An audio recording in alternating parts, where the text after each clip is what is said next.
Tak boleh kita hujah, kita gomoi dengan. Tapi nak bagi tahu, Syiah tu sesat kerana mengkafirkan sahabat. Syiah tu sesat kerana mengatakan Abu Lu'lu'ah itu sebagai orang yang suci. Di pintu kuburnya ataupun di kuburnya ditulis Babus Syuja', pintu keberanian kerana membunuh akan Sayyidina Umar Al-Khattab. Sebab tu hati-hati. Syiah ni jangan tuan-tuan ikut. Mereka melakukan banyak taqiyah. Taqiyah adalah suatu ciri iman dalam Syiah. Apa maksud taqiyah? Mudah bahasa Melayunya, bohong. Bercakap bohong dalam Syiah, pahala. Membunuh Sunni, pahala. Tuan-tuan, bila kita kaji-kaji, nampak apa yang Syiah anut itu sama dengan Yahudi. Yahudi mengatakan, berbohong kepada selain Yahudi, dapat pahala. Membunuh selain Yahudi, dapat pahala. Itu yang Syiah buat. Membunuh selain pada Syiah, boleh pahala. Berdusta kepada selain Syiah, dinamakan taqiyah, boleh pahala. Apa-apanya betul lah. Syiah ni yang membuat, yang mengasaskannya adalah seorang bapa Yahudi, Abdullah bin Sabah. Kita selama ni ditipu. Mereka buat hari Karbala, ingat Sayyidina Husain. Mereka pukul tengah belakang kerana marah Sayyidina Husain dibunuh. Mereka solat sampai hari, solat pula, sembahyang sampai hari ini meletakkan batu Karbala. Kononnya batu Karbala itu suci sebab dibunuh Husain di situ. Bila ditanya siapa bunuh Husain, semua orang ditipu, termasuklah ahli Sunni ditipu. Yang kata bunuh Husain adalah Yazid. Yazid bin Muawiyah lah yang telah bunuh Husain. Yazid lah yang telah mengerahkan tentera bunuh Husain. Bila dikaji balik, para ulama membuat kesimpulan yang bunuh Husain adalah Syiah Kufah. Syiah yang bunuh Syiah. Yang dikatakan Syiah ni, Syiah yang membunuh Husain. Kalau mereka kata Husain itu Syiah, mereka yang bunuh Husain. Bukannya Yazid. Yazid tak bersalah dan Yazid tak bunuh Husain. Yang ni penipuan-penipuan. Sebab tu berhujah, kita kena start berhujah dah sekarang. Kerana yang banyak Syiah sekarang ni di IPT. Yang banyak Syiah sekarang ni ada tempat-tempat dia. Kalau di Kedah, di Pendang, banyak Syiah tuan-tuan. Di Kuala Lumpur ni, Gombak lah macam biasalah. Gombak ni semua ada tuan-tuan. Jadi nak tunjuk pada kita tuan-tuan ni, nak bagi tahu pada tuan-tuan, tuan-tuan kena dah cerita. Ingat nak, ini bukan mazhab. Kalau orang kata, kami mazhab Syiah, tak, itu bukan mazhab. Itu terkeluar daripada Islam. Dia sama dengan ayat P je tuan-tuan.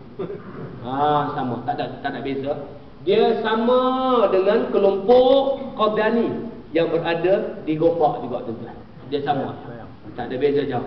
Jadi tuan-tuan kena jelas. Apa ustaz tiba-tiba bab solat kosong ni masuk tu tak gerak. Gerak. Jadi tu cerita tu gerak.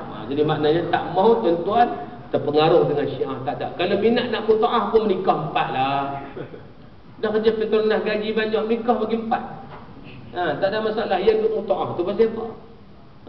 Kita pun tak mau anak kita orang mutaah. Mau tiba-tiba orang main minat kat bini kita, pun mutaah kat bini hasad. Mau? Tuan-tuan, ini paling bacul sekali. Adakah agama macam tu? Ini tolong hindarkan tuan-tuan. Jangan terpengaruh dengan soal-soal Syiah ini semua. Kena hati-hati. Saya marah sangat apa? Baru selesai turun khutbah, tiba-tiba orang bagi satu risalah Syiah. Kata berani nak buat ni. Mai bagi risalah Syiah, dia bagi tu bukan dia Syiah. Dia kata, ustaz cuba tengok risalah Syiah kan? Syiah. Mana orang dia? Dah lari ustaz. Tak apa-apa. Sekali lagi dia main, kita tangkap. Tak boleh kita tampak, kita punggai. Maknanya kita mengisytihar perang semua dengan Syiah. Kenapa? Sebab mereka mengisytiharkan perang dengan Sunni. Kita bukan perang dengan mereka sebab kita nak pukul mereka. Kita perang kerana mereka merosakkan akidah kita. Dan akidah mereka salah. Kan saya tersebut kat tuan-tuan dulu. Mereka punya ta'asub di antara Syiah yang ta'asub Syiah Alawiyah. Yang tulis di belakang ni, Lau kana Allah lam yujad lana'budu aliyah. Kalau Allah tak ada, kami pasti sembah Ali. Itu sampai gila tahap tu Syiah tuan-tuan. Jadi jangan terpengaruh dengan Syiah. Dan jangan mendewa-dewakan Iran lah. Orang kata Iran juara Islam. Tak.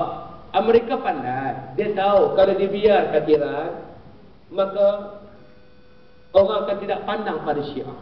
Dan kalau dia biarkan, dia tak naikkan Iran, akan menyebabkan orang akan pandang. Siapa dia? Ismail Haniyah. Orang akan tengok Recep Tayyip Erdogan.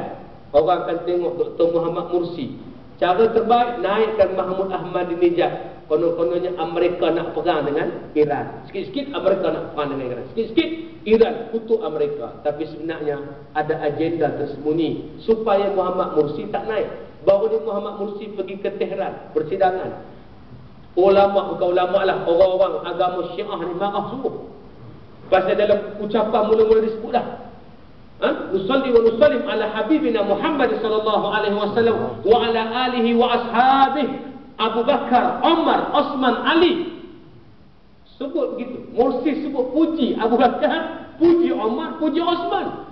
Syiah, dikatakan ulama-ulama Syiah, bukan ulama pun, Syiah ni marah sungguh, mengatakan Mursi sesat pasal mengatakan Abu Bakar, Umar, Ali, Umar, Osman sebagai sahabat Rasulullah ni. Tapi Mursi berani. Ini dia cerita. Dia nak padamkan Mursi, dia nak padamkan Ismail Haniah, dia nak padamkan yang hebat-hebat ni, maka dia naikkan Iran, dia naikkan Mahmud Ahmadinejad. Ini yang sedang kita kempen. Saya tak pelik kalau saya cerita, tapi bila ulama-ulama yang hebat mula bercerita pasal Syiah, ada sesuatu yang sedang berlaku di Malaysia. Jadi tugas tuan-tuan untuk melaporkan kalau ada Syiah. Tugas tuan-tuan untuk guru Syiah. Sebab jangan sampai akidah anak-anak kita jadi Syiah. Sebab ada di kalangan mahasiswa yang sudah menjadi Syiah. Ini bahaya tuan-tuan. Mereka pula kononnya berjuang demokrasi. Itu paling bahaya.